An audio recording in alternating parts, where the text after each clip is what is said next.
So in this episode we're going to talk about baseboard constructing. I've chosen the one from Grainge&Hodder as just seen.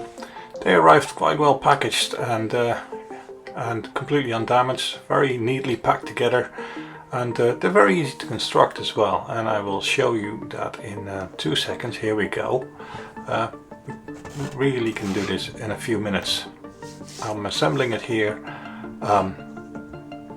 without glue, just to show you how it comes together. But you start with the top down on the surface, and then you first insert the relevant cross braces. Now they may vary in quantity depending on the size of the baseboard you've ordered, but they just click in like that. And obviously, if you do it for real, apply a little bit of wood glue, and then they'll sit there forever, so to speak.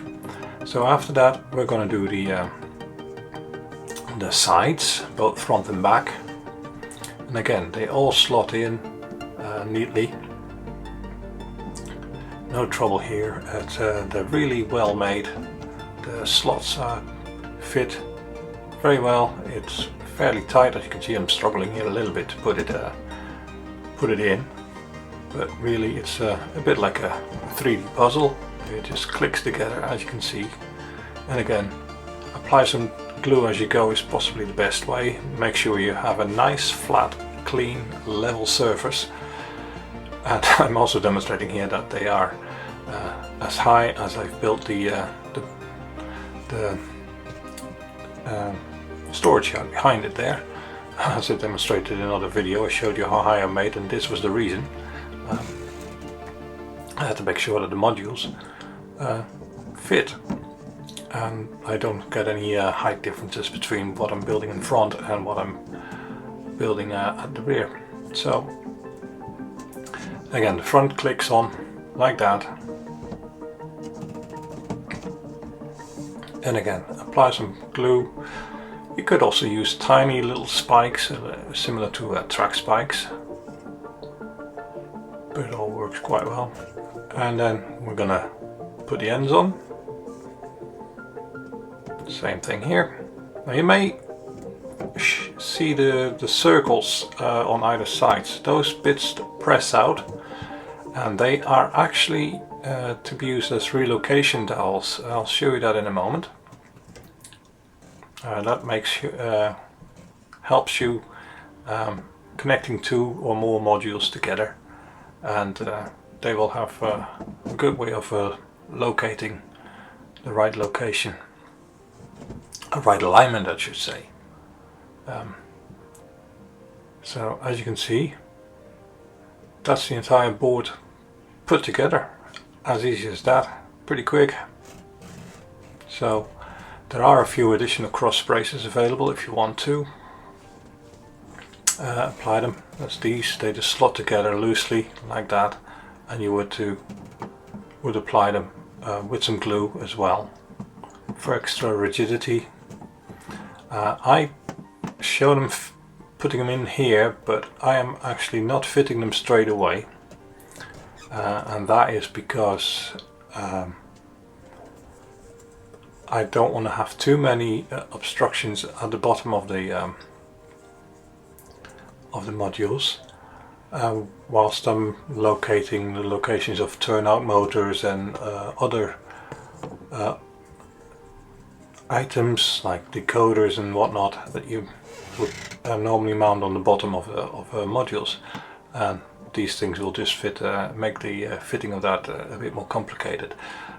So I've left them out for now, but once the modules are built and I've got everything in place, I'm going to see where they would fit, and whether it even is necessary, to be fair, because my modules are not built to be transported all over the place to go to shows with. This is going to be a stationary layout. So yeah, apply glue if you want elongations, and you're completely done after all that. So let's have a quick look again. Here's the overview. So that's what they look from the bottom. So how do they fit together? I'll show you next. So looking at the underside of the baseboards, you can see these rectangular pieces of supports that come with the kits that you can glue in position on the end corners of the modules, and they've got various ways of tying two modules together. They've got 4 bolt holes, but as I mentioned also, there is a centerpiece that on the outer board you can press out and have this this one on the inside. Now if you do that on both modules and glue the 2 discs together and glue this behind it, you then get a round insert that you can glue the 2 discs on top of each other and in. Now I've done that on this particular model on the outside here, so it sticks out ever so slightly, and then if you have the adjacent module that joins up to here, leave the hole out, then you can use these as a nice way of locating the centers, and it will align up very nicely. And then to put them together, we're going to have a quick look at the other side of the module where this one is tied on. See, here we are. So what we're doing here is I've used what is called a repair washer, which is a lot bigger, with a bolt through the middle, and on the other side there's a wing nut, and that's the way to attach the modules together very nicely. So you don't need the other 4 holes, but you could obviously use them for other constructions. And I guess if you are on the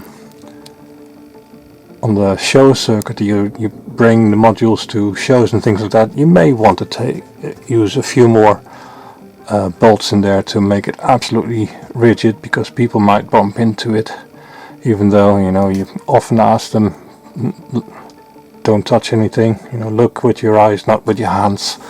But this is a good way to do it at home or at club level, when you do not deal with normal average members of the public, children that are a bit too curious, a bit too overzealous.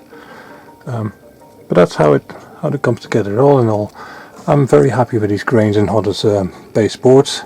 They're fairly affordable, and I would say give them a try if you're considering building a modular railroad or a diorama or a display thing. And they come in all sorts of shapes and sizes, but they can also make custom sizes. Obviously prices will vary. These are just standard boards of 40 centimeters by 120 centimeters in length,